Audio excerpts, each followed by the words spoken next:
Cheating ba na for example lumabas ka? 'Di ba alam mo naman di kita pinagsistriktuhan pag lumalabas.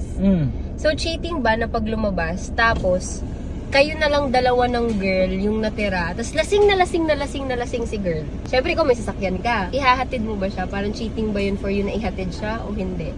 Alam nyo, kaya nababawasan yung pagiging mabait ng mga tao.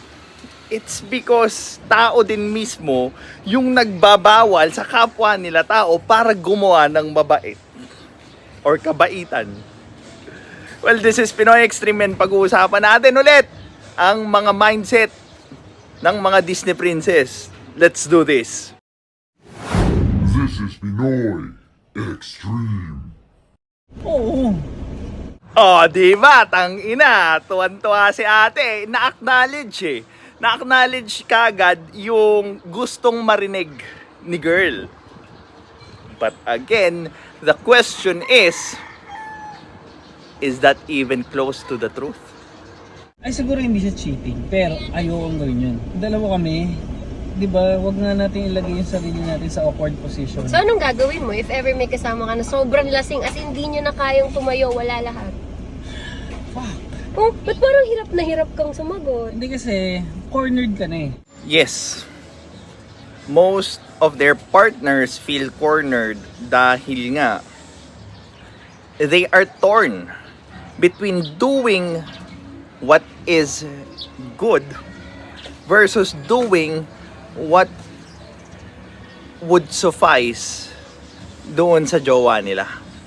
Biruin mo, nagmagandang loob ka na lang to actually care for the drunk person. Drunk lang naman eh, 'di ba?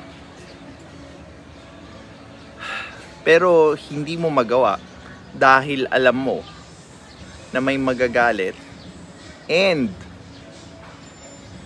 isang very effortful na away na pagdadaanan nyo dahil lang sa gumawa ka ng mabuti. Hindi ba nakakapagod yon? Cornered na ako sa position na kaming dalawa lang, na lasing. Eh paano kung rapin yun dun? Paano kung patayin yun dun? Paano kung nakawan dun yun? So ihahatid mo nga. Unang-una, hindi ako magpapaiwan. Oh, 'di ba? Exhausting all effort muna si Kuya. Yung ibang kasama daw if ever nandun. Pero you know what? Girls or Disney princess mindset has a way of pushing things to the limit. Hindi pwede. Ito kung may iwan kasama yung ibang babae. Kung pumunta siya mag-isa, uwi dapat siya mag-isa, alam niya dapat yun. Kasi responsibility niya yung sarili niya.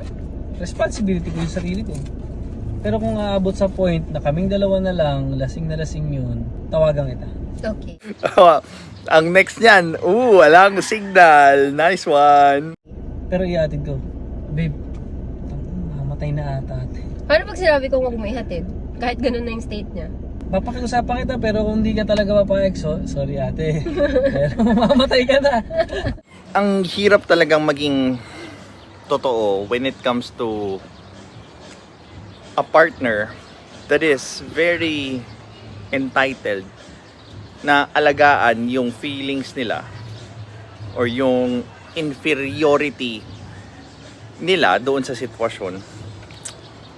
Kasi nga, yung source nila, since hindi naman sila yung napapagod na gumawa ng paraan para i-deal yung ganong klaseng feelings, ang nagpapagod para sa kanila is yung mga partner nila, which is not good because darating at darating sa punto na madedeplete yung energy niya kakaalaga sa'yo. And pag nangyari yun, matik sasabihin mo hindi mo na ako mahal kasi nga napagod ka, sumuko ka, pero hindi natin ina-acknowledge na parte nung problema na yon tayo yung nag-cause. Tayo yung nag-cause kasi tayo yung hindi kumontrol doon sa nararamdaman natin. Tayo yung hindi umintindi. Tayo yung namihasa na kino-comfort tayo ng ibang tao imbes na tayo yung gumagawa nun sa sarili natin. If fear is removed from jealousy, what is left? This is Pinoy Extreme. Have a good day.